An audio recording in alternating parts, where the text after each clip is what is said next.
Yo, what's going on, everyone? It's Caleb Moats, back with another episode of the Caleb Moats Show.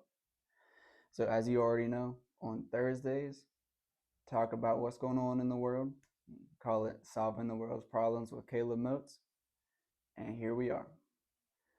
So, I'm going to start off with saying it's been a really freaking weird week in the world. Got some good, got some bad, got some really weird. So let's just jump right into it. Let's start off with the good. So there's a peace plan in Gaza. That's good. All of the hostages, the Israeli hostages that Hamas took, they're going to be released. So that's great. Now, if you remember correctly, on October 7th of 2023, Israel was attacked with terrorists from Hamas. They had people go into their town, killing, murdering, raping, and kidnapping hostages. So, because of that, Israel starts fighting them. And that's where it all stemmed from. But apparently, somehow, some way, Israel's a bad guy for protecting their citizens. And everyone hates Israel for it. Doesn't make much sense to me. But now, Trump did a really good thing. It's really good what Trump did. He got these hostages released. He got Israel and Hamas to sign a peace deal. So there will be peace between those two countries and over in the Middle East. It's great. So that's that's the good part. And even some Democrats, John Fetterman from Pennsylvania, he congratulated Trump, saying that he did a really good job. It's a great thing that he did. So across the board, it's a great piece of Trump's presidency, and it shows that he is a good president for us. Now, number two, I'm gonna go into the bad. The government is still shut down. Still freaking crazy. Still have all those people not getting paid. American workers aren't getting paid because some people in DC can't figure anything out. It doesn't make much sense. And the Senate Democrats, they blocked the seventh plan to reopen the government. They claim that they want it open, but every time the Republicans make a plan to pass it through and open it up, they block it and they don't let it happen. It doesn't really make much sense at all. And Schumer straight up said that they want it to end fast, but they're unwilling to compromise on anything. The Republicans actually had in their bill what the Democrats claimed is holding them back was the Affordable Health Care Act, supposed to be up at the end of this year. They had in their bill extending it throughout next year, but they wouldn't go for it. They were just told they were embarrassing themselves and things of that nature that those people usually say. And it doesn't make much sense to me because personally, if there was something in there that I was fighting for and the whole reason I shut down the government was going to be figured out and done and extended throughout next year, great. But no, they don't want to do it. It also stems off the fact that Trump was getting ready to have the peace deal. Trump's doing good things in our country. And then they want to be like, oh, if we shut down the government, it'll make him look like a bad president. Let's do it. Because they can't stand the fact that he's doing anything good. But we'll stop right there and we'll go into it. So Republicans are sort of saying, okay, let's find a way to get this government open back up. So it's not closed anymore. They can start getting people paid. You can stop having 700,000 people going without paychecks, open it back up, and discuss these issues. But no, every single time they do it, they extend something. They say, let's just keep it open so that we can discuss it. The Democrats are like, no, we're not going to do that. And it makes absolutely no sense to me.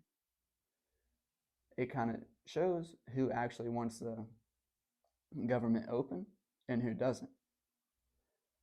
if the Republicans are working and working and working around the clock to open it, and all the Democrats are doing are just sitting there making these little videos saying, "Oh, I can't, I don't want this open.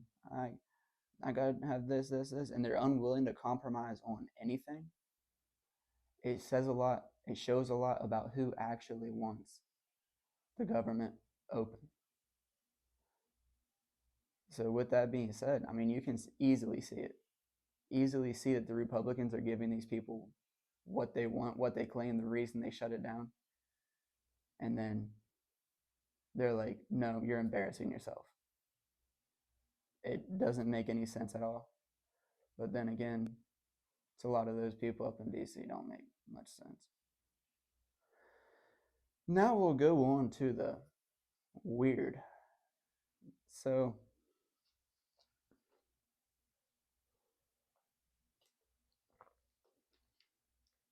Jay Jones, he's a candidate for the Attorney General in Virginia. He sent text messages to some of his colleagues claiming if they die, which he's talking about Jennifer and Todd Gilbert's, his opponents, if they die before him, he'd go to the funeral and, quote, piss on their graves. Okay, that's cool. He also said if he had 2 bullets and 3 people with Hitler and someone else and Gilbert's in the room, he'd shoot Gilbert twice. Now that's just honestly, like, that's an old joke that people used to say, so really, whatever.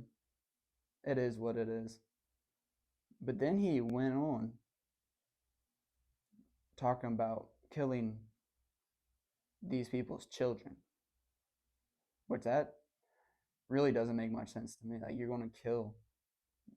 talking about killing these people's children.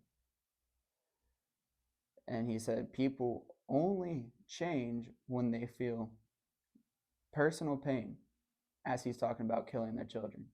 Is that not crazy to you? Claiming that they're raising little fascists and whatnot. And you wonder why the left side has so much political violence.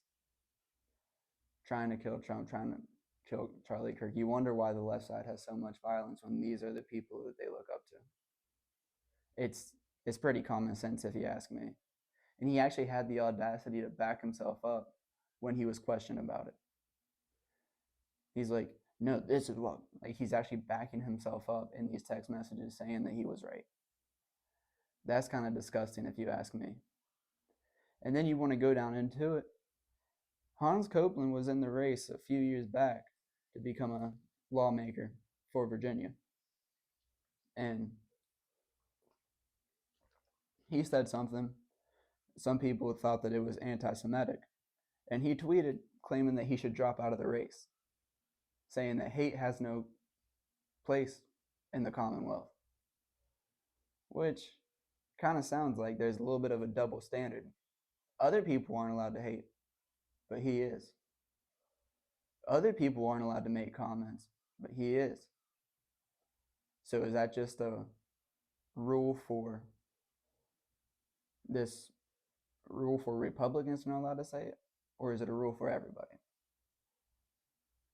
So looks like a double standard to me. But who knows? And now that's all about that one. He hasn't dropped out the race yet. Who knows if he even will? But if his ratings don't take a hit, then that's going to be surprising. But then that goes to the wildfires in California. They finally arrested the guy that did it. So we'll end on a little good note for you.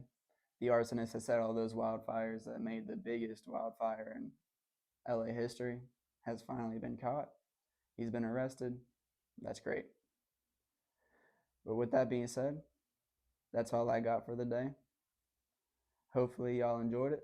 Hope you come back Tuesday for solving the world's problems with Caleb Moats. Might have a different video coming in before that one on Tuesday.